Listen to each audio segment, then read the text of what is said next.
કેમ છો મિત્રો? મજામાં? ફરી પાછું તમારું એક નવા વિડીયોમાં સ્વાગત છે.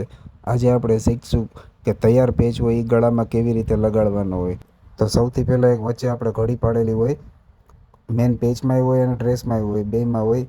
એમાં આપણે વચ્ચોવચ્ચ રાખી અને એક ફાંક મારી લીધી છે. ત્યાર પછી આપણે ખૂણા પાસેથી ચાલુ કરીએ છીએ. જો કંઈક આવી રીતે ખૂણા પાસેથી ચાલુ કરીને ફરતો એને આપણે એક્ઝેટ તો એક્ઝેટ લગાડવાનું હોય છે. અને વચ્ચેની ઘડી ના ફગવી જોઈએ અને ક્યાંય પણ ખેંચાવવું ન જોઈએ. જો ખેંચાઈ જાય તો પેચ ત્રાસો લાગે, એમ દેખાતા આપણને ક્યાંયથી ક્રોસ બાજુ એક સાઈડ જતો હોય ને એવું લાગે.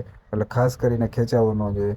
જો પેચ મેં લગાડી દીધો ત્યાર પછી હું ગળામાં વચ્ચે કટિંગ કરું છું. જે ગળાનો શેપ હતો નહીં, આ ગોળ ગળામાં વચ્ચે નાની વી કટ છે, એવી રીતે ગળું છે. જો કાંઈક આવું તૈયાર થઈ જાય તો દેખાય છે.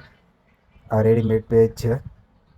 જો કેવું લાગે છે ખાસ કોમેન્ટમાં જણાવજો.